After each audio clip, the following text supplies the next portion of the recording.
Okay, back to another One Piece chapter. 1185. I'm really late on this. I'm gonna be doing 1185 and 1187, 86 spoiler in one day today, and then yeah. So this title chapter for 1185 is mind your own beeswax. That's what I'm gonna call the chapter because it tongue tied me because I just tried to record this before and I was trying to say and I was like blah blah blah. So yeah.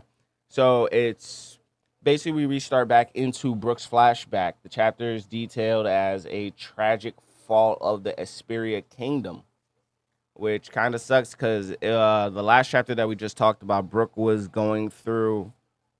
This is a great time. Like we were seeing Brooks. Well, not really a great time. We saw Brooks past, and then we saw a great time because we got him with Princess Shuri, King, King Renuven, I think his name was, and then Candle, and then now this is where the One Piece trope that Oda likes the most. Brooks passes.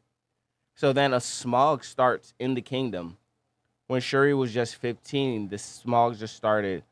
The musical instruments were dying and killing hundreds of people, including Princess Candle, which we learn Brooke was in love with her, and she was in love with the king. And just like all good One Piece mothers, Oda took her away from us immediately. So that kind of sucks. So the disaster destroyed the kingdom's economy, preventing them from having a heavenly tribute to the world government, which we all know is pretty much death in the One Piece world because now you get pirates to enslave your land.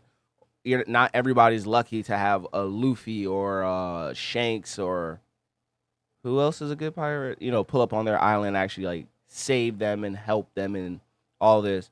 Then we get like a nice. Then we get a reveal, which is kind of crazy. So King Reuben spoke with the world government, and they demanded 1,000 citizens as slaves. And Reuben knows that being a slave on Mary Joa is 1,000 times worse than just getting killed. So obviously he refuses and declares war against the world government. So Reuben's really interesting. Like obviously he's gonna die or something because he's not in the future, but Reuben's a very, very interesting character, and I really hope Oda like dives more into him. So now we have the fall of Espada, the Esperia Kingdom. Pretty much everything is happening. The world government invades. Flames is taking all over the whole entire island. Brook is just fighting through. He finally gets to the palace. He sees Princess Shuri standing over King Reuven's just dead. But the thing is, they're both Domi reversied, which is very interesting. So that means Emu himself, like, came here to do this, which is kind of weird, and I really want to know what's going on with that. So one of the five elders is there. We have Saint Marcus Mars, I believe his name was.